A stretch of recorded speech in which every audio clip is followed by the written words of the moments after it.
I use the word active because it's important to discriminate between passive learning, meaning I'm just looking, I'm just watching, I'm very linear. Maybe I'm very, very one-dimensional in my learning process. And then there's the active learning, like I'm hands-on, I'm using more cognitive faculties. And what does that mean? How do I nurture that, right, as a skill? And over time, if I practice that over time, what does that look like in terms of my abilities as a student, right? Because there's some truths at a young age, elementary school, and I have some slides I'll go into that, but the reading skills build homework skills. Why? Because if I sit and read for 30 minutes, if I sit and read for an hour, those are the homework skills that I'm going to need in middle school. Homework skills build study skills. I can't study if I don't have homework skills, because I need this homework skills to build the study habits.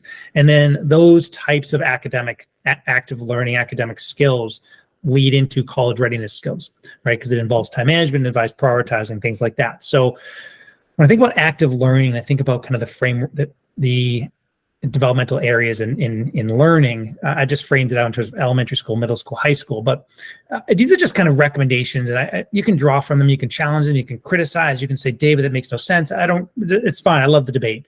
But what is important is when we think about the busyness of our children, it's continues to be very important to nurture the deliberate quiet time and what that means in terms of learning potential. Right, because the downtime creates learning time, right? The free time builds executive function skills, which builds metacognitive skills, which builds autobiographical planning skills. Like the time I spend alone in solitude and boredom and maybe time reading is this passive time, the sedentary time, and that's the building blocks for schools. It's kind of can't ignore that. A lot of school is sitting and attending. And so how do I develop that over time? One of the kind of, I would say the cruxes of that is the screen time that as our children grow up in age, right?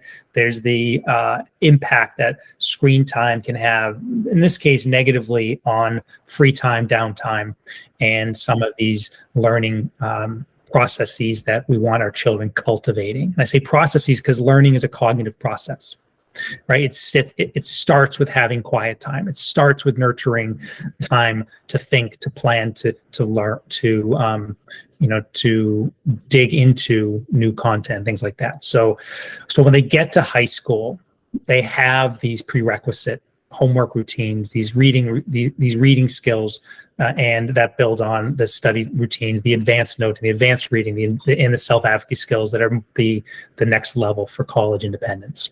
And so the active part is what am I doing hands-on when I am reading, right? When I am listening, when I'm in the classroom, there's a lecture, what am I doing?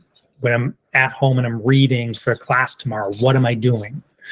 When I'm studying, what am I doing? So, kind of coming out of the pandemic, coming out of, and with the transition from physical textbooks to now virtual textbooks, we have to continue to cultivate within our student athletes the activeness of learning. It makes it more engaging, it makes it more meaningful. And if you have ADHD or attentional challenges or learning skills, the more active I make it, the easier it is to learn. And we've really pulled back so much on the active part of learning that it's become far too passive. And we now need to go back to being far more intentional and deliberate in cultivating the activeness of learning. And so when you think about kind of the college readiness skills, you can click on this link if you have your phone.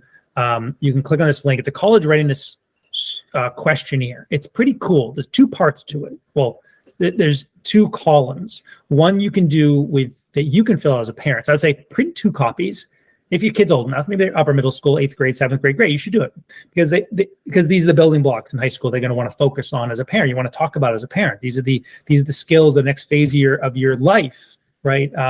In harnessing, okay, yeah, you've spent 7 years playing hockey, 8 years playing hockey. You had skates on when you were 2.